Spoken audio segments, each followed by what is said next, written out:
ආයුබෝවන් සුබ උදෑසනක් 2021 වසරේ අපොස උසස් පෙළ විභාගයට මුහුණ දීමට සූදානම් වන සිසු දරු දැරියන්ගේ දැනුම වර්ධනය කිරීම උදෙසා ස්වාධීන රූපවාහිනී සේවය මගින් ඉදිරිපත් කරනු ලබන තක්ෂිලාව අධ්‍යාපනික වැඩසටහන් මාලාවේ ආර්ථික විද්‍යාව පිළිබඳ තවත් එක් වැඩසටහනක් සමගයි ඔබ මේ සම්බන්ධ වී සිටින්නේ. සුපුරුදු පරිදි මෙම වැඩසටහන සඳහා සම්පත්දායකත්වය ශ්‍රී ලංකා මහ බැංකුව විසින් සපයනු ලබන අතර එහි සම්බන්ධීකරණ කටයුතු ශ්‍රී ලංකා මහ බැංකුවේ බැංකු විදුපියස මගින් සිදු කරනු ලබනවා. අද දින අප සාකච්ඡා කිරීමට බලාපොරොත්තු වන්නේ ගෙවුම් තුලනය, විදේශ මූල්‍ය සහ විනිමය අනුපාතිකය යන මාතෘකාව සම්බන්ධවයි.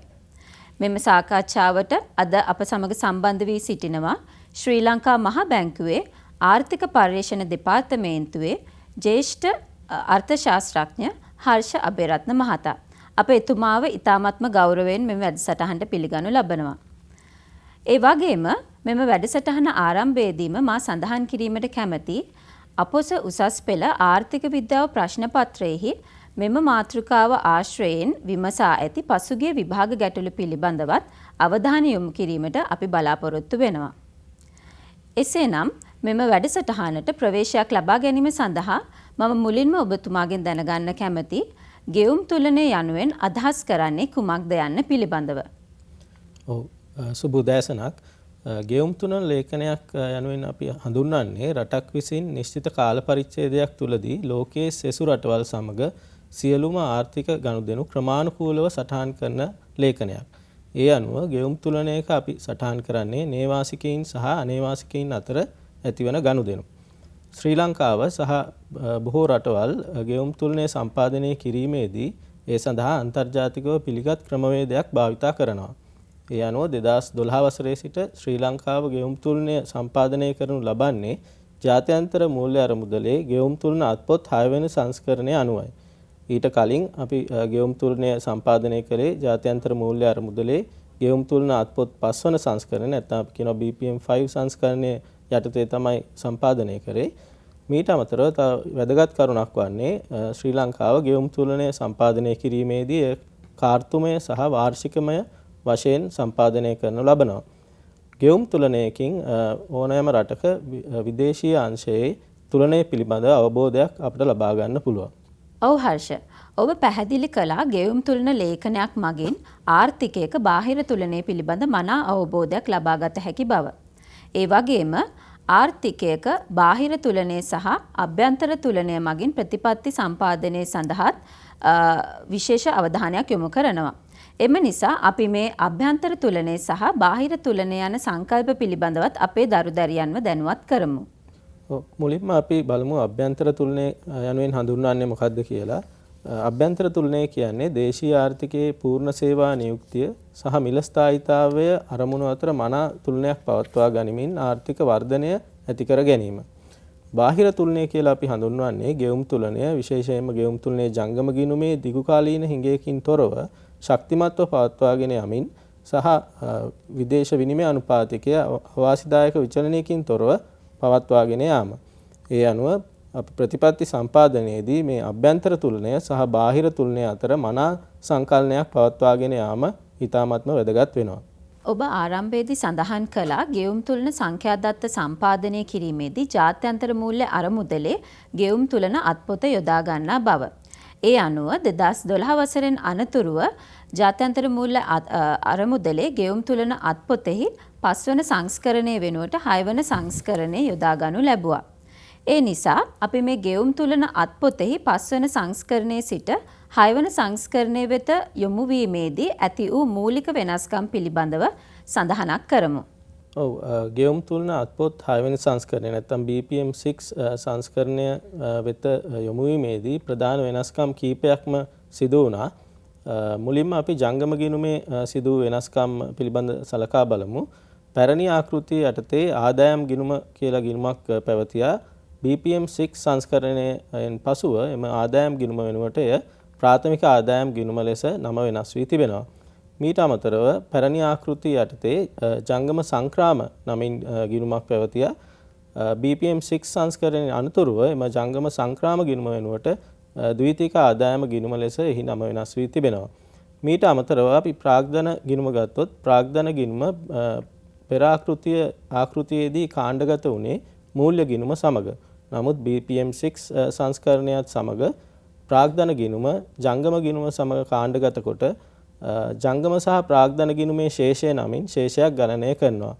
එම ජංගම සහ ප්‍රාග්ධන ගිණුමේ ශේෂය තුලින් රටේ ශුද්ධ ණය ගැනීම නැත්නම් ශුද්ධ ණය දීම නිරූපණය වෙනවා.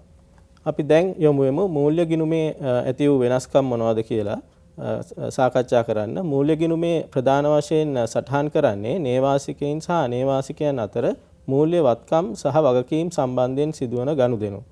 ඒ අනුව ජංගම සහ ප්‍රාග්ධන ගිණුමේ ශේෂය සංකල්පීය වශයෙන් මූල්‍ය ගිණුමේ ශේෂයට සමාන වෙන්න ඕනේ. මූල්‍ය ගිණුමේ ඇති වූ ප්‍රධාන වෙනස්කම් සාකච්ඡා කළොත් පළවෙනි වෙනස්කම වන්නේ පෙර ආකෘතියේදී මූල්‍ය ගිණුමේ ගනුදෙනු සටහන් කරේ හර සහ බැර ශීර්ෂයන් යටතේ. නමුත් BPM6 සංස්කරණය හඳුන්වා දීමත් සමග මෙම හර සහ බැර ශීර්ෂයන් වෙනුවට මූල්‍ය වත්කම් වල ශුද්ධ අත්කර ගැනීම සහ මූල්‍ය වගකීම් වල ශුද්ධ වෙනස් වීම යන ශීර්ෂයන් හඳුන්වා දී තිබෙනවා. මීට අමතරව පෙර ආකෘතියේදී ගනුදෙනු සටහන් කරේ ආයතනික අංශයන් මත පදනම්ව කෙටි කාලීන සහ දිගු කාලීන යනුවෙන් බෙදා වෙන්කොට. නමුත් BPM6 සංස්කරණය යටතේ අපි ගනුදෙනු සටහන් කරන්නේ මූල්‍ය උපකරණ මත පදනම්ව. එනම් ඍජු ආයෝජන, විවිධ ආයෝජන, මූල්‍ය ව්‍යුත්පන්න, අනිකුත් ආයෝජන සහ සංචිත වත්කම් යටතේ ගනුදෙනු සටහන් කිරීමක් සිදු වෙනවා. මීළඟට අපි අවධානය යොමු කරමු ගෙවුම් තුලන ලේඛනයක ප්‍රධාන සංරචක වෙත. ඔව් ගෙවුම් තුලන ලේඛනයේ පෙළ ගැස්ම නැත්නම් ප්‍රධාන සංරචක ගත්තාම සංරචක හතරක් අපිට හඳුන්වා දෙන්න පුළුවන්. ජංගම ගිණුම, ප්‍රාග්ධන ගිණුම, ජංගම ගිණුමේ සහ ප්‍රාග්ධන ගිණුමේ එකතුව ගණනය කොට ජංගම සහ ප්‍රාග්ධන ගිණුමේ ශේෂය, ඊළඟට මූල්‍ය ගිණුම, වැරදි සහ අත්හැරීම නැත්නම් සංඛ්‍යානමය විෂමතා. මේ අපි වැරදි සහ අත්හැරීම නැත්නම් සංඛ්‍යානමය විෂමතා යනුවෙන් හඳුන්වන්නේ අපි ගෙවුම් තුලනයක් සම්පාදනය කිරීමේදී ආයතන රාශියකින් දක්ත එක් රැස් කරනවා. එසේ ආයතන රාශියකින් දක්ත එක් රැස් කිරීමේදී හර සහ බැර සටහන් වල යම් නොගැලපීමක් සිදු වෙන්න පුළුවන්. ඒ අනුව ඕනෑම රටක ගෙවුම් තුලනයක මේ වැරදි සහ අත්හැරීම් යම් ප්‍රමාණයක් පවතින්න පුළුවන්. අපි ජංගම සහ ප්‍රාග්ධන ගිණුමේ සංරචක පිළිබඳ අවධානය යොමු කරමු. ජංගම ගිණුමේ උප ගිණුම් හතරක් පවතිනවා. එකක් තමයි වෙළඳ ගිණුම, අනික් එක සේවා ගිණුම, ප්‍රාථමික ආදායම් ගිණුම සහ ද්විතීයික ආදායම් ගිණුම. වෙළඳ ගිණුමේ සටහන් කරන්නේ භාණ්ඩ අපනයන සහ භාණ්ඩ ආනයන අතර ඇති වෙනස. එසේ අපි අපනයන සහ භාණ්ඩ ආනයන අතර වෙනස වෙළඳ ගිණුමේ ශේෂය යනුවෙන් හඳුන්වනවා. ඊළඟට ගත්තොත් සේවා ගිණුම. සේවා ගිණුමේ සටහන් කරන ප්‍රධාන ගනුදෙනු වන්නේ ප්‍රවාහන, සංචාරක, පරිගණක සහ තොරතුරු තාක්ෂණ, විදුලි සංදේශ, අනිකුත් සේවා සහ මූල්‍ය සේවා ආශ්‍රිත ගනුදෙනු. ප්‍රාථමික ආදායම් ගිණුමේ ප්‍රධාන වශයෙන් සටහන් කරන්නේ පොලි, ලාභාංශ, ප්‍රතිආයෝජිත ඉපයීම් යන ගනුදෙනු. ද්විතීයික ආදායම් ගිණුමේ ප්‍රධාන වශයෙන් ශ්‍රී ලංකාව ගත්තාම විදේශ සේවා නියුක්තිකින්ගේ ප්‍රේෂණ සමයි වැඩි වශයෙන් සටහන් කරන්නේ. ඊට අමතරව නිල ප්‍රදානත් ද්විතීයික ආදායම් ගිණුම යටතේ සටහන් කරනු ලබනවා. මෙසේ වෙළඳ ගිණුම, සේවා ගිණුම, ප්‍රාථමික ආදායම් ගිණුම සහ ද්විතීයික ආදායම් ගිණුම යන ගිණුම් හතරේම එකතුව ජංගම ගිණුමේ ශේෂය යනුවෙන් හඳුන්වනවා. ඒකට ප්‍රාග්ධන ගිණුමේ ශේෂයත් එකතු කරාම ජංගම සහ ප්‍රාග්ධන ගිණුමේ ශේෂය අපිට ගණනය කරන්න හැකියාවක් ලැබෙනවා. අපි දැන් ජංගම ගිණුමේ ශේෂය ගණනය කරන ආකාරය උදාහරණයකින් පැහැදිලි කරගමු. දැන් ඔබට තිරේ දිස්වන උදාහරණය දෙස අවධානය යොමු කරොත් එහි භාණ්ඩ අපනයන ආදායම, භාණ්ඩ ආනයන වියදම, සේවා ගිණුමේ ශුද්ධාගය, ප්‍රාථමික ආදායම් ගිණුමේ ශුද්ධාගය, ද්විතීයික ආදායම් ගිණුමේ ශුද්ධ ලැබීම් යන දත්ත දක්වා තියෙනවා. ඒ අනුව මුලින්ම අපට ගණනය කරන්න පුළුවන් වෙළඳ ගිණුමේ ශේෂය. නැත්නම් මේ උදාහරණයේදී වෙළඳ ගිණුමේ හිඟයක් පවතිනවා. එක්සත් ජනපද ඩොලර් මිලියන 2000ක හිඟයක්. ඒකට සේවා ගිණුමේ ශුද්ධ අතිරික්තය, ප්‍රාථමික ආදායම් ගිණුමේ හිඟය සහ ද්විතීයික ආදායම් ගිණුමේ අතිරික්තය එකතු කරාම ජංගම ගිණුමේ ශේෂය ගණනය කරන්න පුළුවන්. ඒ අනුව මෙම උදාහරණයට අනුව ජංගම ගිණුමේ එක්සත් ජනපද ඩොලර් මිලියන 1400ක හිඟයක් තියෙනවා. ඒකට ප්‍රාග්ධන ගිණුමේ ශේෂය එක්සත් ජනපද ඩොලර් මිලියන 200 එකතු කරාම ජංගම සහ ප්‍රාග්ධන ගිණුමේ ශේෂය හැටියට එක්සත් ජනපද ඩොලර් මිලියන 1200ක හිඟයක් මෙම උදාහරණයට අනුව අපට ගණනය කරන්න හැකියාව ලැබෙනවා. දැන් ඔබට තිරේ දිස්වන්නේ 2020 ශ්‍රී ලංකා මහ බැංකු වාර්ෂික වාර්තාවේ ජංගම සහ ප්‍රාග්ධනය ගිණුමේ සැකැස්ම.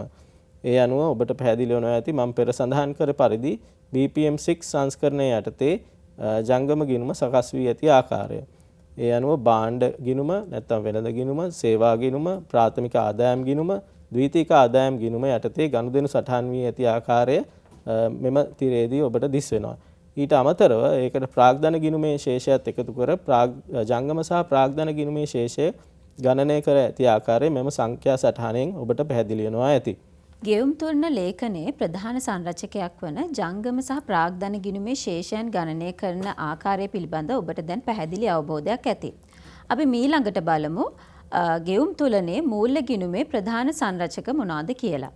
ඔව් මූල්‍ය ගිණුම ගත්තාම මූල්‍ය ගිණුමේ ගනුදෙනු සටහන් කරන්නේ BPM6 සංස්කරණයට අනුව මූල්‍ය උපකරණ මත පදනම්ව.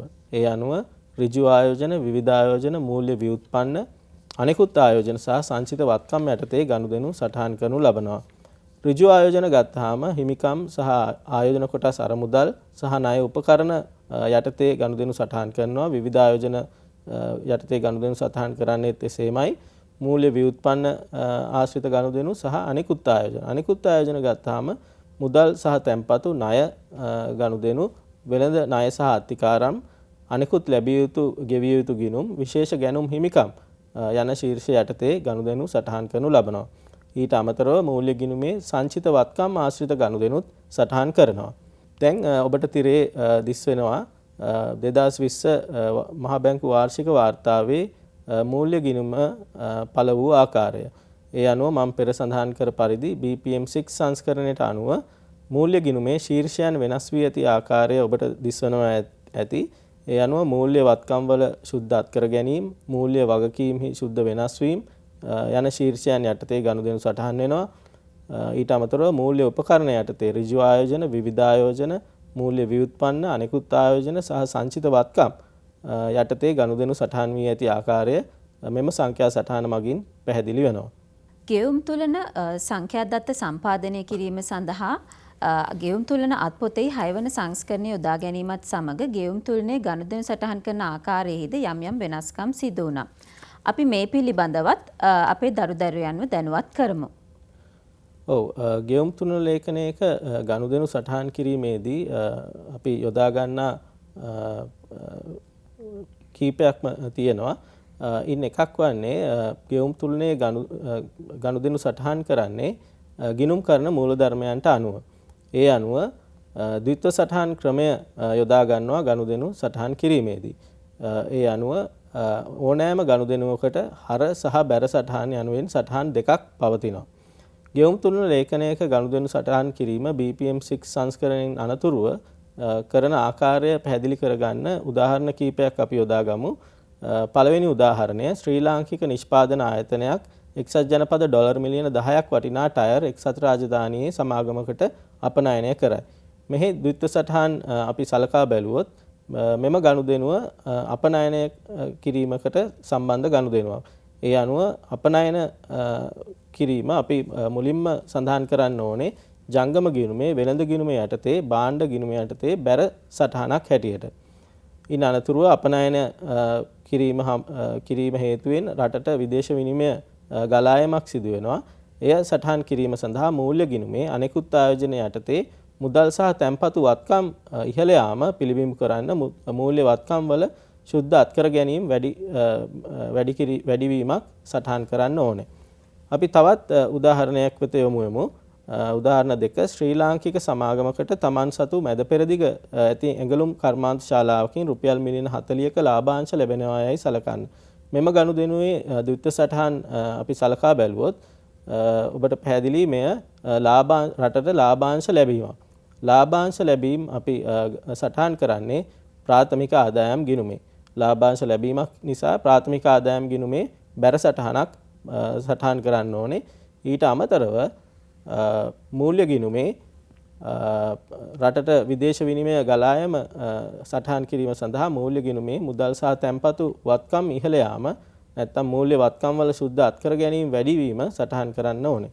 ඒ අනුව මෙම ප්‍රශ්නයට පිළිතුර වන්නේ ජංගම ගිණුමේ බැර සටහනක් සහ මූල්‍ය ගිණුමේ හර සටහනක් ලෙස. තවත් උදාහරණයක් වෙත අපි යොමු වෙමු. දුච්ච සටහන් මූලධර්මය යොදාගෙන මැද පෙරදිග සේවය කරන ශ්‍රී ලාංකික ගෘහ සේවිකාවක් ඩොලර් 500ක මුදලක් ලංකාවේ සිටින තම දෙමව්පියන්ට එවීම. මෙහිදී ගනුදෙනුව වන්නේ විදේශ සේවා නියුක්තිකයන්ගේ ප්‍රේෂණ රටට ලැබීම. විදේශ සේවා නියුක්තිකයන්ගේ ප්‍රේෂණ අපි සටහන් කරන්නේ ජංගම ගිණුමේ ද්විතීයික ආදායම් ගිණුමේ. ඒ අනුව විදේශ සේවා නියුක්තිකයන්ගේ ප්‍රේෂණ ලැබීමක් නිසා එය ද්විතීයික ආදායම් ගිණුමේ බැර සටහනක් ලෙස සටහන් කරන්න ඕනේ. රටට විදේශ විනිමය ගලායමක් සිදුවීම නිසා මූල්‍ය ගිණුමේ අනෙකුත් ආයෝජන නැත්නම් මුදල් සහ තැන්පතු වත්කම් ඉහළ යාම මූල්‍ය වත්කම් වල සුද්ධ අත්කර ගැනීම ඉහළ යාමක් ලෙස සටහන් කරන්න ඕනේ. ඒ අනුව මේ ප්‍රශ්නයට පිළිතුර වන්නේ ජංගම ගිණුමේ ද්විතීයික ආදායම් ගිණුමේ බැර සටහනක් සහ මූල්‍ය ගිණුමේ මුදල් සහ තැන්පතු හර සටහනක් යන්නයි. මේ වන විට අපි ගෙවුම් තුලනය යනු කුමක්ද? එහි මූලික සංරචක මොනවාද සහ ගෙවුම් තුලනේ ගනුදෙනු සටහන් කරන්නේ කෙසේද යන්න පිළිබඳ මනා අවබෝධයක් ලබාගෙන අවසන්. දැන් අපි මීළඟට සාකච්ඡා කිරීමට බලාපොරොත්තු වන්නේ ශ්‍රී ලංකාවේ ගෙවුම් තුලනේ මෑත කාලීන ප්‍රවණතා පිළිබඳව. ඒ අනුව අපි පළමුවෙන්ම අවධානය යොමු කරලා බලමු ශ්‍රී ලංකාවේ ජංගම සහ ප්‍රාග්ධන ගිණුමෙහි මෑත කාලීනව සිදු වෙනස්කම් සහ එහි උපනතීන් පිළිබඳව. ඔව් ජංගම සහ ප්‍රාග්ධන ගිණුමේ උපනතීන් සලකා බැලීමේදී ඔබට දැන් තිරේ දිස් වෙනවා ඇති 2017 වසරේ සිට 2020 වසර දක්වා ජංගම ගිණුමේ ප්‍රධාන උපගිණුම් වල ගනුදෙනු සටහන් වී ඇති ආකාරය. මුලින්ම අපි වෙළඳ ශේෂය වෙත යොමු වෙමු. 2019 සහ 2020 වසර සංසන්දනය කිරීමේදී ඔබට පේනවා වෙළඳ ගිණුමේ හිඟය සැලකිය යුතු ලෙස අඩු වී ඇති බව. මේ සඳහා ප්‍රධාන වශයෙන් හේතු වුණේ ආනයන වියදම් වල සැලකිය යුතු අඩුවීම. අපි දන්නවා 2020 වසරේදී අත්‍යවශ්‍ය නොවන භාණ්ඩ ආනයන සඳහා යම් සීමාවන් පැනෙව්වා. ඒ අනුව සහ බොරතෙල් මිල ගණන් වල ගෝලීය වෙළඳ පොලේ බොරතෙල් මිල ගණන් වල පහළ යාම හේතුවෙන් ආනයන වියදම සැලකිය යුතු ලෙස අඩු වුණා. ඊට අමතරව අපනයන ආදායම ගත්තොත් යම්කිසි අඩුවීමක් පෙන්눔 කරනවා. ඒ COVID-19 වසංගතයේ බලපෑම එක්ක ඇති වූ අඩුවීම. හැබැයි 2020 වසරේදීත් අපනයන ආදායම එක්සත් ජනපද ඩොලර් බිලියන 10කට වඩා වැඩි මට්ටමක පැවතුණා. ඊළඟට සේවා ගිණුම වෙත යොමු වෙමු. සේවා ගිණුමේ අතිරික්තය 2020 වසරේදී සැලකිය යුතු ලෙස අඩු වී තියෙනවා. ඒ සඳහා ප්‍රධාන වශයෙන් හේතු වුණේ COVID-19 වසංගතය හමුවේ විදේශීය අංශය 2020 වසරේදී අකර්මණ්‍ය වීම. ඊට අමතරව ගුවන් සහ මුහුදු කුලී සේවා ආශ්‍රිත ගනුදෙනු වලටත් යම් බලපෑමක් ඇති වුණා. ප්‍රාථමික ආදායම් ගිණුම ගත්තොත් ප්‍රාථමික ආදායම් ගිණුමේ හිඟය අඩු වෙලා තියෙනවා 2020 වසරේදී. ප්‍රාථමික ආදායම් ගිණුමේ හිඟය අඩු වීමට ප්‍රධාන වශයෙන් හේතු වුණේ රාජ්‍ය සුරකුම්පත් වෙළඳ පොලේ පොලි සහ කූපන ගෙවීම් අඩුවීම.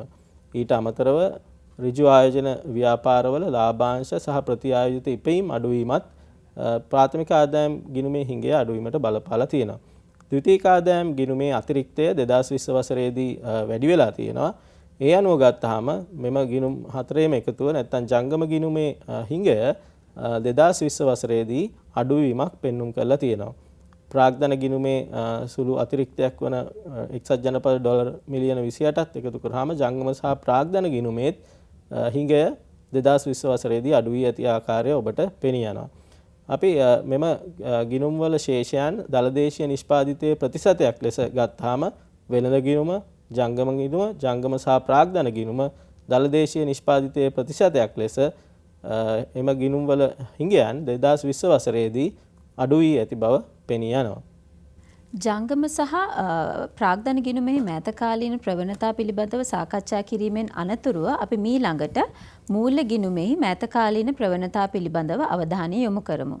ඔව් මූල්‍ය ගිණුමේ මෑත කාලීන ප්‍රවණතා සලකා බැලීමේදී ඔබට දැන් තිරේ දිස් වෙනවා ඇති 2017 වසරේ සිට 2020 වසර දක්වා මූල්‍ය ගිණුමේ සැකැස්ම නැත්නම් දත්ත සටහන් වී ඇති ආකාරය 2019 සහ 2020 වසර සංසන්දනය කිරීමේදී අපිට කියන්න පුළුවන් 2020 වසරේදී මූල්‍ය වත්කම් වල සුද්ධ අත්කර ගැනීම සහ මූල්‍ය වගකීම් වල සුද්ධ වෙනස් වීම සැලකිය යුතු ලෙස අඩුවීමක් පෙන්눔 කරලා තියෙනවා.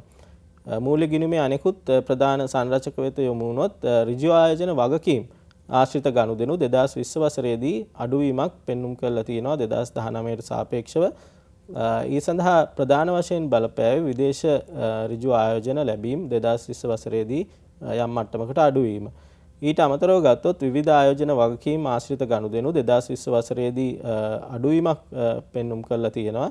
ඒ සඳහා ප්‍රධාන වශයෙන් හේතු වුණේ ජාත්‍යන්තර ස්වෛරීත්ව බැඳුම් කර කල්පිරීමක් 2020 වසරේදී වාර්තා වීම. ඊට අමතරව රාජ්‍ය සුරකුම්පත් වෙළඳපොලේ සහ කොළඹ කොටස් වෙළඳපොලේ ශුද්ධ ගෙවීම් 2020 වසරේදී වාර්තා වුණා.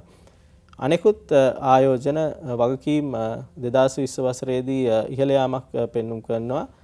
ඒ සඳහා ප්‍රධාන වශයෙන් හේතු වුණේ චීන සංවර්ධන බැංකුවෙන් 2020 වසරේදී එක්සත් ජනපද ඩොලර් මිලියන 500ක විදේශ විනිමය කාලීන මූල්‍ය පහසුකමක් ලැබීම සහ විදේශ විනිමය හුවමාරු ගිවිසුමක් යටතේ එක්සත් ජනපද ඩොලර් මිලියන 400ක් 2020 වසරේදී ලැබීම. සංචිත වත්කම් ආශ්‍රිත ගනුදෙනු ගත්තොත් 2020 වසරේදී අඩුවීමක් පෙන්눔 කරනවා. මේ සඳහා ප්‍රධාන වශයෙන් හේතු වුණේ 2020 වසරේදී සංචිත වත්කම් අඩුවීම. ගෙවුම් තුලන අත්පොතෙහි 6 වන සංස්කරණයට අනුව ගෙවුම් තුලනෙහි සමස්ත ශේෂය ගණනය කළ නොහැකි වෙනවා. ඒ අනුව අපි ගෙවුම් තුලන ලේඛනයක් මගින් සමස්ත ශේෂය ගණනය කරන්නේ කෙසේද සහ එහි ආර්ථික ප්‍රතිවිපාක පිළිබඳවත් අපේ දරුදැරියන්ව දැනුවත් කරමු. ඔබ පෙර සඳහන් කර පරිදි PPM 6 සංස්කරණය හඳුන්වා දීමත් සමග සමස්ත ශේෂය අපිට ගෙවුම් තුලෙන් ගණනය කරන්න හැකියාවක් ලැබෙන්නේ නැහැ. සමස්ත ශේෂය කියලා නිර්වචනය කරන්නේ සුද්ධ විදේශීය සංචිතවල වෙනස් වීම. ඒ අනුව සමස්ත ශේෂය ගණනය කරන විට කාල පරිච්ඡේදයේ අවසානයේදී සුද්ධ සංචිත වත්කම් තත්වයෙන් කාල පරිච්ඡේදයේ ආරම්භයේදී පැවති සුද්ධ සංචිත වත්කම් තත්වය අඩු කරාම සමස්ත ශේෂය ගණනය කරන්න පුළුවන්. ඔබට තිරේ දිස්වන සංඛ්‍යා සටහනේ 2018 වසරේ සිට 2020 වසර දක්වා දල නිල සංචිත වත්කම් තත්වය, සංචිත වලට අදාළ වගකීම් සහ සුද්ධ විදේශීය සංචිත වලට අදාළ දත්ත පවතිනවා. 2020 වසර ගත්තොත් සුද්ධ විදේශීය සංචිත ප්‍රමාණය එක්සත් ජනපද ඩොලර් මිලියන 3543ක් වුණා. 2019 වසරේදී එය එක්සත් ජනපද ඩොලර් මිලියන 5871ක් පමණ වුණා. ඒ අනුව 2020 වසරේදී සමස්ත ශේෂය එක්සත් ජනපද ඩොලර් මිලියන ඍණ 2328ක්. එයින් අදහස් වන්නේ 2020 වසරේදී සමස්ත ශේෂයේ හිඟයක් පැවති බවයි. ඒ අනුව සමස්ත ශේෂයේ අතිරික්තයක් තියෙනවා නම් අපි එකෙන් පෙන්눔 කරන්නේ දල නිල සංචිතවල ඉහළ යාමක්. හැබැයි 2020 වසරේ සමස්ත ශේෂයේ හිඟයක් පැවතීම එයින් නිරූපණය වන්නේ ප්‍රධාන වශයෙන් නිරූපණය වන්නේ දල නිල සංචිතවල පහළ යාමක්. අපි බලමු මෙම සමස්ත ශේෂය ඇති වැදගත්කම සහ ඒ ආර්ථික ප්‍රතිවිපාක මොනවද කියලා. මේ සංඛ්‍යා සටහනේ පේන ආකාරයට 2020 වසරේදී සමස්ත ශේෂයේ හිඟයක් තිබුණා. 2019 වසරේදී සමස්ත ශේෂයේ අතිරික්තයක් වාර්තා වුණා. එහෙම සමස්ත ශේෂයේ අතිරික්තයක් තියෙනකොට විදේශ සංචිත වැඩිවීමක් එයින් පිළිබිඹු වෙනවා. එහෙම විදේශ සංචිත ඉහළ මට්ටමක තියෙනකොට රටකට ආනයන ශක්්‍යතාවයත් වැඩි කරගන්න හැකියාවක් තියෙනවා. ඊට අමතරව බාහිර කම්පනයන්ට මුහුණ දීමේ හැකියාව වර්ධනය වෙනවා සමස්ත ශේෂයේ අතිරික්තයක් පැවතීම තුළින්. විනිමය අනුපාතය කෙරෙහි අනවශ්‍ය පීඩනයක් ඇති නොවීමත් මෙයින් ඇති තවත් වැදගත්කමක්. ඊට අමතරව ආයෝජකයින්ගේ විශ්වාසය වැඩි දියුණු වීමත් සමස්ත ශේෂයේ අතිරික්තයක් මගින් සිදුවනවා. මීළඟට අපි සාකච්ඡා කිරීමට බලාපොරොත්තු වන්නේ මූල්‍ය ගිණුමෙහි වැදගත් උපසංරචකයක් වන විදේශීය ආයෝජන පිළිබඳව. ඒ අනුව අපි විදේශීය ආයෝජන එහි අන්තර්ගතය සහ එහි ඇති ආර්ථික වැදගත්කම පිළිබඳවත් අපේ සිසු දරුවන්ව දැනුවත් කරමු. මුලින්ම අපි විදේශීය ආයෝජනයක් යනුවෙන් හඳුන්වන්නේ කුමක්ද කියලා නිර්වචනය කරගමු. විදේශීය ආයෝජනයක් කියන්නේ රටක යම් ආයතනයක් හෝ පුද්ගලයෙකු වෙනත් රටක මූල්‍ය වත්කම් මිලදී ගැනීම, නව ව්‍යාපාර ස්ථාපිත කිරීම, පවත්නා ව්‍යාපාරවල කොටස් මිලදී ගැනීම යනාදී ගනුදෙනු. ඒ අනුව විදේශීය ආයෝජන අපිට දිගුකාලීන සහ කෙටිකාලීන යනුවෙන් බෙදා වෙන් කරගන්න පුළුවන්. දිගුකාලීන විදේශීය ආයෝජන යනුවෙන් හඳුන්වන්නේ විදේශීය ඍජු ආයෝජන සහ භාණ්ඩාගාර බැඳුම් කර සහ ස්වෛරීත්ව බැඳුම් කරවල සිදුවන ආයෝජන. කෙටිකාලීන ආයෝජන ලෙස අපට හඳුන්වන්න පුළුවන් කොටස් වෙළඳපොලේ ආයෝජන සහ භාණ්ඩාගාර බිල්පත් වල ආයෝජන. අපි පැහැදිලි කරගමු විදේශීය ඍජු ආයෝජනයක් සහ විවිධ ආයෝජන නැත්නම් කලඹ ආයෝජනයක් අතර ඇති ප්‍රධාන වෙනස්කම් මොනවද කියලා. විදේශීය ආයෝජකයෙකු යම්කිසි දේශීය සමාගමක කොටස් මිලදී ගන්න විට 10%කට වඩා වැඩි කොටස් වල ආයෝජනය කරනවා නම් එය විදේශීය ඍජු ආයෝජනයක් කියලා අපි හඳුන්වනවා. එසේ ආයෝජනය කරන විට 10%කට වඩා අඩු කොටස් වල ආයෝජනය කරනවා නම් එය විවිධ ආයෝජනයක් කියලා හඳුන්වනවා. මීට අමතරව තවත් ප්‍රධාන වෙනස්කමක් වන්නේ විදේශීය ඍජු ආයෝජන දීර්ඝකාලීන ආයෝජන වීම. එසේ දීර්ඝකාලීන ආයෝජන සිදු කිරීමේදී දීර්ඝකාලීන ලාභ අපේක්ෂාවෙන් තමයි ආයෝජකයෝ ආයෝජනය කරන්නේ. විවිධ ආයෝජන වල ආයෝජන කාලය කෙටි කාලීන වෙනවා. ඒ අනුව කෙටි කාලීන ලාභ අපේක්ෂාවන් වලින් ආයෝජනය කිරීම විවිධ ආයෝජන වල තවත් වැදගත් කරුණක්. අපි විදේශීය ආයෝජන වල ආර්ථික වැදගත්කමත් සාකච්ඡා කරමු.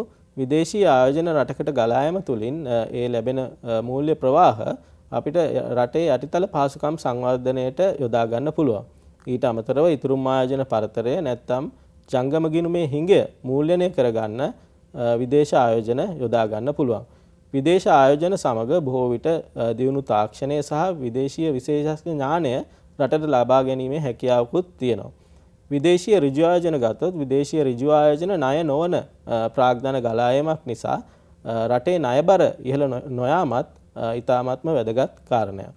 ජාත්‍යන්තර මූල්‍ය අරමුදලේ ගෙවුම් තුලන අත්පොතෙහි 6 වන සංස්කරණයේදී අන්තර්ජාතික ආයෝජන තත්ත්වය යනුවෙන් නව සංකල්පයක් හඳුන්වා දී තිබෙනවා.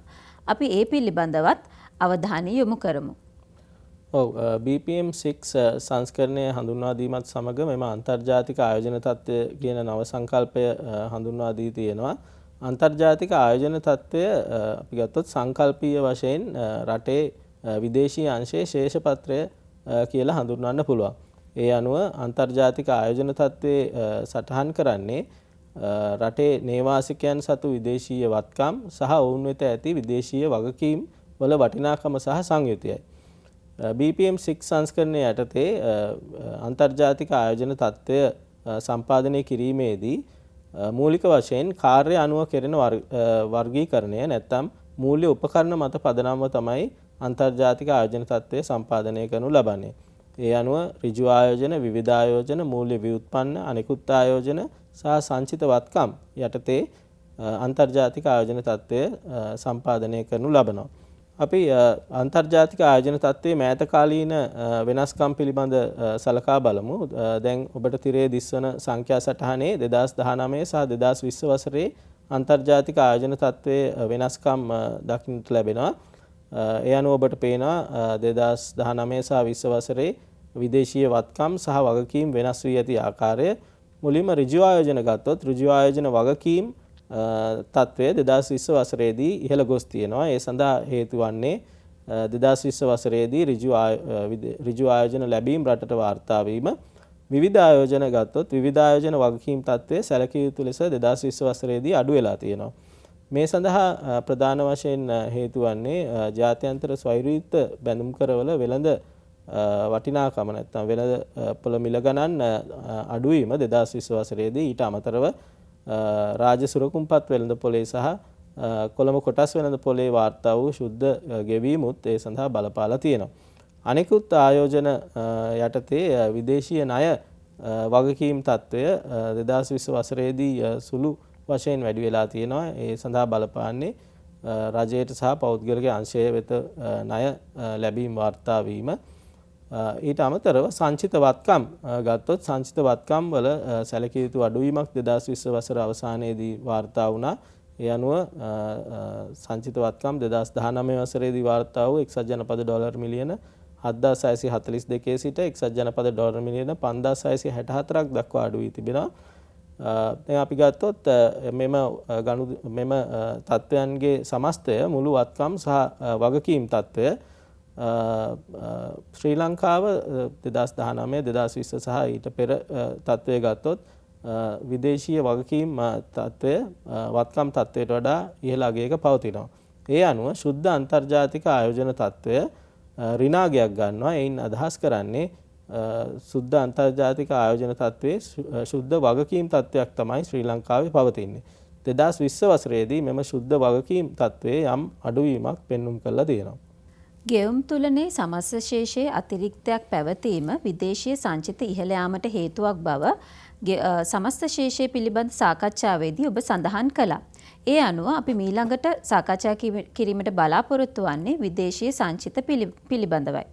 ඔබට පුළුවන් ද අපිට පැහැදිලි කරන්න රටක් ප්‍රමාණවත් සංචිත මට්ටමක් පවත්වා ගත යුතු වන්නේ ඇයි කියලා? ඔව් විදේශීය සංචිත ගත්තාම ඕනම රටකට රටට පවතින විදේශීය සංචිත ඉතාමත්ම වැදගත් වෙනවා. එසේ වැදගත් වන්නේ ඇයි කියලා අපි සාකච්ඡා කරමු. එක වාසියක් තමයි ආර්ථික අර්බුදයකදී ප්‍රයෝජනය ගැනීමට හැකියවීම. රටකට බාහිර කම්පනයන්ට ඔරොත්තු දීමේ හැකියාව ඉහළ නංවා ගැනීමටත් ප්‍රමාණවත් විදේශ සංචිත පවත්වා ගැනීම ඉතාමත්ම වැදගත් වෙනවා. රටේ කෙටිකාලීන වගකීම් සහ දිගුකාලීන වගකීම් පියවීමට නම් ප්‍රමාණවත් විදේශීය සංචිත පවත්වා ගැනීම ඉතා වැදගත් වෙනවා. ඊට අමතරව විනිමය අනුපාතිකයේ අනවශ්‍ය උච්චාවචනයන් පාලනය කිරීමට විදේශ සංචිත යොදා ගන්න පුළුවන්. ඒ අනුව මහා බැංකුවට විදේශ විනිමය වෙළඳපොළ වෙත මැදිහත් වී අනවශ්‍ය උච්චාවචනයන් පාලනය කිරීමට හැකියාව ලැබෙන්නේ විදේශ සංචිත ප්‍රමාණවත් මට්ටමක පවත්වා ගත්තොත් විතරයි. අපි විදේශ සංචිත පිළිබඳ තවදුරටත් සාකච්ඡා කරොත් විදේශ සංචිත හැඳින්වීම් දෙකක් තියෙනවා. එකක් තමයි දලනිල සංචිත, අනික එක මුළු විදේශීය සංචිත. දලනිල සංචිත කියලා අපි හඳුන්වන්නේ රජය සහ මහා බැංකුව සතු විදේශීය සංචිත. ඒකට වාණිජ බැංකු සතු විදේශ සංචිතත් එකතු කරාම මුළු විදේශීය සංචිත ගණනය කරන්න පුළුවන්. දැන් අපි මෙම රූප සටහනේ දක්වා ඇති ආකාරයට 2019 සහ 2020 වසරේ සංචිතවල වෙනස් වීම සලකා බැලුවොත් දලනිල සංචිතවල අඩුවීමක් පෙන්눔 කරනවා. ඊට අමතරව මුළු විදේශ සංචිතවලත් යම් අඩුවීමක් පෙන්눔 කරනවා. දලනිල සංචිත අඩුවීමට ප්‍රධාන වශයෙන් හේතු වුණේ විදේශ ණය සේවා කරන ගෙවීම් සැලකිය යුතු මට්ටමින් 2020 වසරේදී සිදු කිරීමට අවශ්‍ය වීම.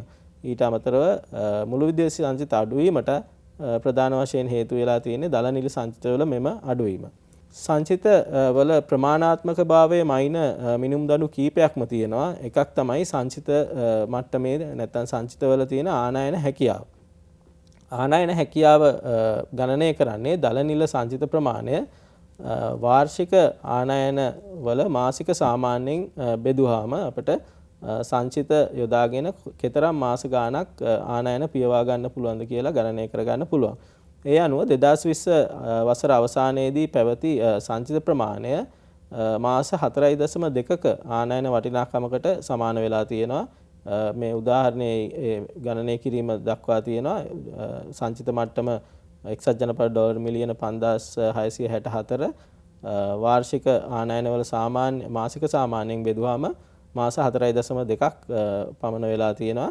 සාමාන්‍යයෙන් ජාත්‍යන්තරව පිළිගත් ක්‍රමවේදය අනුව මාස 3කට වඩා වැඩි සංචිත ප්‍රමාණයක් රටක් පවත්වා ගන්නවා නම් එය ඉතාමත්ම ප්‍රමාණවත් යනුවෙන් හඳුන්වා දී තිබෙනවා. විදේශ සංචිතවල ප්‍රමාණාත්මක භාවය මානේ තවත් ඒකකයක් වන්නේ දලනිල සංචිත වත්කම් කෙටිකාලීන ණය සහ වගකීම් වල අනුපාතයක් ලෙස ගැනීම. ඒ අනුව 2020 වසරේදී මෙය 43%ක් පමණ වෙලා තියෙනවා. මීළඟට අපගේ අවධානය යොමු කිරීමට බලාපොරොත්තු වන්නේ රටක විදේශීය අංශය පිළිබඳව සලකා බැලීමේදී ඉතා වැදගත් මාතෘකාවක් වන විදේශ විනිමය වෙළඳපොළ සහ විදේශ විනිමය අනුපාතිකය පිළිබඳවයි. රටක් විදේශයක් සමග ගනුදෙනු කිරීමේදී විදේශ විනිමය අනුපාතිකයට හිමිවන්නේ ඉතා වැදගත් ස්ථානයක්. එම නිසා අපි දැන් බලමු විදේශ විනිමය වෙළඳපොළ යනු කුමක්ද, විනිමය අනුපාතිකය යන්නේ අදහස් කරන්නේ කුමක්ද සහ විනිමය අනුපාතිකය තීරණය වන්නේ කෙසේද යන්න පිළිබඳව. විදේශ විනිමය වෙළඳපොළ කියලා කියන්නේ මොකක්ද කියලා අපි මුලින්ම හඳුන්වා දීමක් කරගමු. විදේශ විනිමය වෙළඳපොළ කියන්නේ විවිධ රටවල මුදල් වර්ග හුවමාරු වන වෙළඳපොළ. ඒ සඳහා ප්‍රධාන සහභාගීකරුවන් කීප දෙනෙක්ම ඉන්නවා. වාණිජ බැංකු, බහුජාතික සමාගම්, බැංකු නොවන මූල්‍ය ආයතන සහ මහා බැංකුව විදේශ විනිමය වෙළඳපොළේ ප්‍රධාන සහභාගීකරුවන් වෙනවා. විනිමය අනුපාතිකය කියලා හඳුන්වන්නේ එක් රටක මුදල් ඒකකයක් තවත් රටක මුදල් ඒකකයක් සමග හුවමාරු වන අනුපාතය. ඒ අනුව අපි විනිමය අනුපාතිකයේ හැඳින්වීම් දෙකක් තියෙනවා. එකක් තමයි ඍජු කියවීම, අනික් එක වක්‍ර කියවීම. ඍජු කියවීම කියලා හඳුන්වන්නේ විදේශ මුදල් ඒකකයක වටිනාකම දේශීය මුදලින් ප්‍රකාශ කිරීම. උදාහරණයක් ලෙස ගත්තොත් ඇමරිකානු ඩොලර් එකක් රුපියල් 202.4ක් පමණ වෙනවා කියලා සැලකුවොත් එය ඍජු කියවීම. මීට අමතරව වක්‍ර කියවීම යනුවෙන් හඳුන්වන්නේ දේශීය මුදල් ඒකකයක වටිනාකම විදේශීය මුදලින් ප්‍රකාශ කිරීම.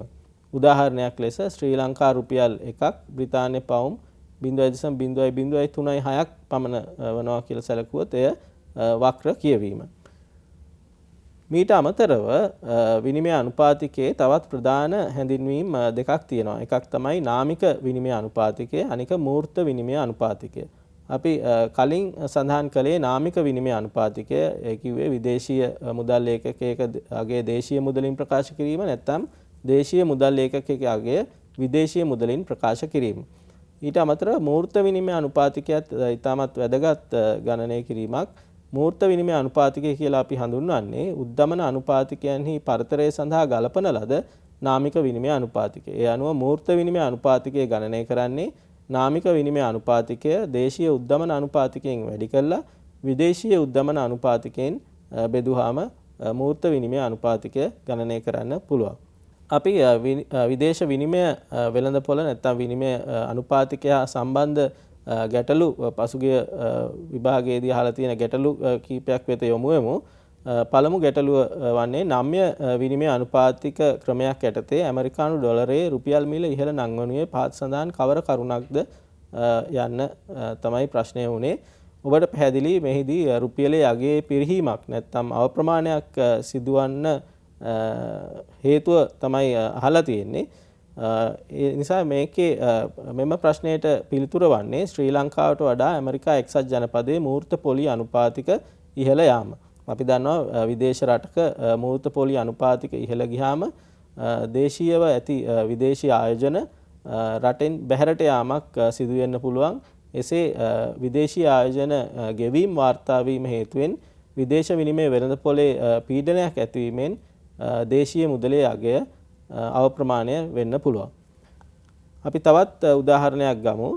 ජපාන් යෙන් මුදල් ඒකකයේ ශ්‍රී ලංකා රුපියල් මිල සැලකිය යුතු ප්‍රමාණයකින් පහළ වැටුනොත් ඒකෙන් ඇතිවන බලපෑම තමයි මේ ප්‍රශ්නේ අහලා තියෙන්නේ. ඔබට මෙම ප්‍රශ්නේ පැහැදිලි වෙනවා මෙහිදී රුපියලේ අගය වැඩිවීමක් නැත්නම් රුපියල අති ප්‍රමාණය වීමෙන් ඇතිවන බලපෑම තමයි අහලා තියෙන්නේ. දේශීය රුපියලේ අගය අති ප්‍රමාණය වුණාම ආනයන සඳහා දැරීමට සිදුවන වියදම අඩු වෙනවා නැත්නම් ආනයන සාපේක්ෂව ලාභදායී වෙනවා. ඒ අනුව මෙම ප්‍රශ්නයට නිවැරදි පිළිතුර වන්නේ දෙවැනි පිළිතුර ශ්‍රී ලාංකික පාරිභෝගිකයන්ට ජපානයේ භාණ්ඩ සාපේක්ෂව ලාභදායී වීම. විදේශ විනිමය අනුපාතිකය හා සම්බන්ධ දර්ශක ගැන කතා කිරීමේදී නාමික සපල සහ මූර්ත සපල විනිමය අනුපාතික දර්ශක ගැන සඳහන් කරන්න පුළුවන්. ඒ අනුව අපි මේ නාමික සපල සහ මූර්ත සපල විනිමය අනුපාතික දර්ශක යනු කුමක්ද සහ ඒවා අතර පවතින්නේ කුමන සම්බන්ධතාවයක්ද කියලත් විමසා බලමු. නාමික සහ මූර්ත සපල විනිමය අනුපාත දර්ශක කියලා හඳුන්වන්නේ මොකක්ද කියලා අපි පැහැදිලි කරගමු. රටක විදේශ මුදල් වර්ග කිහිපයකින් සැදුම්ලත් පැසක් මත බර තැබූ අගය මත පිළියෙල කරන විනිමය අනුපාතික දර්ශක තමයි නාමික සහ මූර්ත සපල විනිමය අනුපාතික දර්ශක කියලා හඳුන්වන්නේ. මුලින්ම අපි නාමික සපල විනිමය අනුපාතික දර්ශකය කියන්නේ මොකක්ද කියලා ගත්තොත් නාමික විනිමය අනුපාතවල බරිත සාමාන්‍යයක් තමයි නාමික සපල විනිමය අනුපාත දර්ශකය කියලා හඳුන්වන්නේ. එසේ බර තබන්නේ බර තැබීම තීරණය කරනු ලබන්නේ එම රට එම මුදල් ඒකකය සමග සිදු කරන වෙළඳාමේ සාපේක්ෂ ප්‍රමාණය මත. මූර්ත සපල විනිමය අනුපාතික දර්ශකය කියන්නේ මූර්ත විනිමය අනුපාතවල බරිත සාමාන්‍යයක්. ඒ අනුව ශ්‍රී ලංකාව නාමික සපල සහ මූර්ත සපල විනිමය අනුපාත දර්ශක කීපයක්ම සම්පාදනය කරනවා. මුදල් වර්ග 5ක්, මුදල් වර්ග 10ක් සහ මුදල් වර්ග 24ක පැස මත පදනම්ව එම දර්ශක සම්පාදනය කරනවා. එම දර්ශක වලින් මුදල් වර්ග 5 සහ මුදල් වර්ග 10 යන පැස මත පදනම්ව සම්පාදනය කරන විනිමය අනුපාත දර්ශක ප්‍රතිපත්ති සම්පාදනය සඳහා යොදා ගන්නවා. මුදල් වර්ග 24 මත පදනම්ව සම්පාදනය කරන දර්ශකය අපි ප්‍රකාශයට පත් කරනු ලබනවා. සරල අර්ථයෙන් ගත්තාම දේශීය විදේශ විනිමය වෙළඳපොළ තුල ඇති විදේශ විනිමය සඳහා ඇති ඉල්ලුම සහ සැපයුම මත විනිමය අනුපාතිකය තීරණය වනවා. නමුත් සෑම රටක් සම්බන්ධයෙන්ම මෙම අර්ථකථනය අදාළ වන්නේ නැහැ. ශ්‍රී ලංකාවේ වුවද විවිධ කාලවකවානුවලදී විවිධ විනිමය අනුපාතික ක්‍රම භාවිතා කර තිබෙනවා. එම නිසා අපි දැන් බලමු ලෝකයේ භාවිතා වන විවිධ විනිමය අනුපාතික ක්‍රම පිළිබඳව. විවිධ විනිමය අනුපාතික ක්‍රම ගත්තාම කීපයක්ම තියෙනවා. එකක් තමයි නම්‍යශීලී විනිමය අනුපාතික ක්‍රමය. නම්‍යශීලී විනිමය අනුපාතික ක්‍රමයක් යටතේ විනිමය අනුපාතය තීරණය වන්නේ දේශීය විදේශ විනිමය වෙළඳපොලේ විදේශ විනිමය සඳහා ඇති ඉල්ලුම සහ සැපයුම අනුවයි. ඒ අනුව නම්‍යශීලී විනිමය අනුපාත ක්‍රමයක් යටතේ විනිමය අනුපාතය තීරණය කිරීමට මහ බැංකුවේ මැදිහත් වීමක් සිදුවන්නේ නැහැ. එසේ නම්‍යශීලී විනිමය අනුපාතික ක්‍රමයේ වාසි මෙන්ම අවාසිත් තියෙනවා. අපි මුලින්ම වාසි සාකච්ඡා කරොත් නම්‍යශීලී විනිමය අනුපාතික ක්‍රමයක් පවත්වාගෙන යන රටකට විදේශ විනිමය සංචිත ඉතා ඉහළ මට්ටමක පවත්වා ගැනීමට අවශ්‍ය වන්නේ නැහැ. ඒකට හේතුව තමයි මම පෙර සඳහන් කර පරිදි මහ බැංකුව විදේශ විනිමය වෙළඳපොළට වැඩි වශයෙන් මැදිහත් වීමට අවශ්‍ය නොවීම නිසා විදේශ සංචිත ඉහළ මට්ටමක පවත්වා ගැනීමට අවශ්‍ය නොවීම. නම්‍යශීලී විනිමය අනුපාතික ක්‍රමයක අවාසිත් අපි සාකච්ඡා කරමු. නම්‍යශීලී විනිමය අනුපාතික ක්‍රමයක් යටතේ විනිමය අනුපාතිකය තීරණය වන්නේ වෙළඳපොළ සාධක මත බැවින් නැත්නම් විදේශ විනිමය සඳහා තියෙන ඉල්ලුම සහ සැපයුම මත බැවින් විනිමය අනුපාතිකයේ ඉහළ උච්චාවචනයක් ඇති වෙන්න පුළුවන්. එසේ විනිමය අනුපාතිකයේ ඉහළ උච්චාවචනයක් ඇති වුණාම ආනයනකරුවන්ට අපනයනකරුවන්ට සහ ආයෝජකයන්ට අවිනිශ්චිතතාවයක් ඇති වෙනවා. ඒවා තමයි නම්‍යශීලී විනිමය අනුපාතික ක්‍රමයක තියෙන අවාසි. අපි ඊළඟට සාකච්ඡා කරමු අනික් විනිමය අනුපාතික ක්‍රමය ස්ථාවර විනිමය අනුපාතික ක්‍රමය. ස්ථාවර විනිමය අනුපාතික ක්‍රමයක් යටතේ මූල්‍ය අධිකාරිය විසින් දේශීය විදේශ විනිමය වෙළඳපොළ වෙත මැදිහත් වී විනිමය අනුපාතිකය ස්ථාවරව පවත්වා ගැනීමක් සිදු කරනවා. ඒ අනුව මහ බැංකුවට විදේශ විනිමය වෙළඳපොළ වෙත විදේශ විනිමය සැපයීම තුලින් හෝ මිලදී ගැනීම තුලින් විනිමය අනුපාතිකය ස්ථාවර මට්ටමක පවත්වා ගැනීමට හැකියාවක් තියෙනවා. මෙසේ ස්ථාවර විනිමය අනුපාතික ක්‍රමයක් පවත්වාගෙන යාමේ වාසි මෙන්ම අවාසිත් තියෙනවා. වාසි ගැන සලකා බැලුවොත් විනිමය අනුපාතිකය ඉතාමත් ස්ථාවර අගයක පැවැත්වීම තුලින් ආනයන සහ අපනයන කරුවන්ට දැඩි නිශ්චිතභාවයක් සහතික කරනවා. ඊට අමතරව එමගින් උද්දමනය පහළ මට්ටමක පවත්වා ගැනීමටත් හැකියාවක් ලැබෙනවා. අපි දන්නවා ස්ථාවර විනිමය අනුපාතිකයක් පවතින විට විනිමය අනුපාතිකයේ අවප්‍රමාණයක් සිදුවන්නේ නැහැ. එවැනි අවස්ථාවලදී ආනයන හරහා රටේ උද්දමනයට ඇතිවන බලපෑමක් ඇතිවන්නේ නැහැ. ඊට අමතරව විනිමය අනුපාතිකයේ අවදානමක් නොමැති වීම හේතුවෙන් ආයෝජකයන් දිරිගැන්වෙනවා. ඒ අනුව ආයෝජන ප්‍රවාහ වැඩි වශයෙන් රටට ගලා යාමක් සිදුවන්න පුළුවන්. ස්ථාවර විනිමය අනුපාතික ක්‍රමයක අවාසි ගැන සාකච්ඡා කරොත් ගෙවුම් තුලනේ අසමතුලිතතාවයන් ඇතිවීමට මෙය හේතු වන්න පුළුවන්.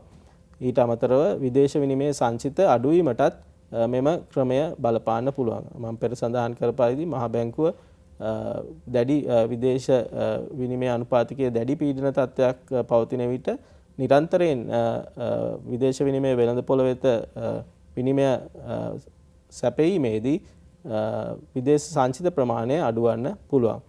ඊට අමතරව අනපේක්ෂිත විදේශ විනිමය අර්බුද සඳහා විදේශ සංචිත ඉහළ ප්‍රමාණයක් තබා ගැනීමටත් අවශ්‍ය වෙනවා ස්ථාවර විනිමය අනුපාත ක්‍රමයක් යටතේ.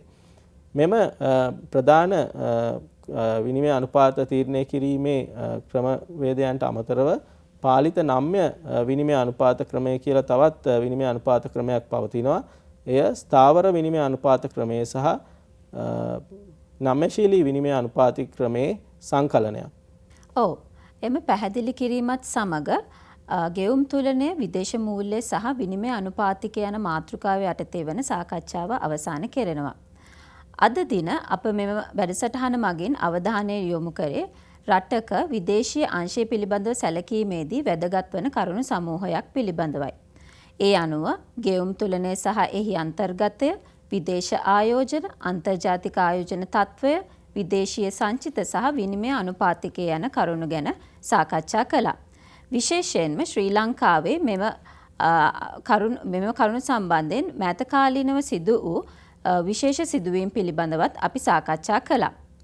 මෙවර අධ්‍යයන පොදු සහතික පත්‍ර අපොස උසස් පෙළ විභාගයේ ආර්ථික විද්‍යාව ප්‍රශ්න පත්‍රයට පෙනී සිටින සිසු දරුවන්ට මෙම වැඩසටහන ඉතා වැදගත් වේවියයි කියා අප සිතනවා. මේ සඳහා අද මැදිරියට පැමිණ අප සමග මෙම සාකච්ඡාවට සම්බන්ධ වූ ශ්‍රී ලංකා මහ බැංකුවේ ආර්ථික පර්යේෂණ දෙපාර්තමේන්තුවේ ජ්‍යෙෂ්ඨ අර්ථශාස්ත්‍රඥ හර්ෂ අබේරත්න මහතාට අප බෙහෙවින්ම ස්තුතිවන්ත වෙනවා.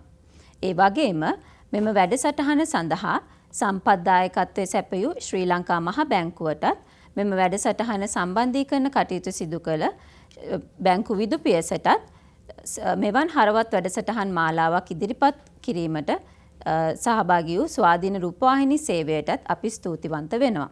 එසේම මෙවර අපොස උසස් පෙළ විභාගයට පෙනී සිටින දූල පුතාලට විශිෂ්ට ජයග්‍රහණයන් ලබා ගැනීමට හැකි වේවායි ප්‍රාර්ථනා කරමින් අද අපි මෙම වැඩසටහන නිමාවට පත් කරනවා. ඔබ සැමට සුබ දවසක්.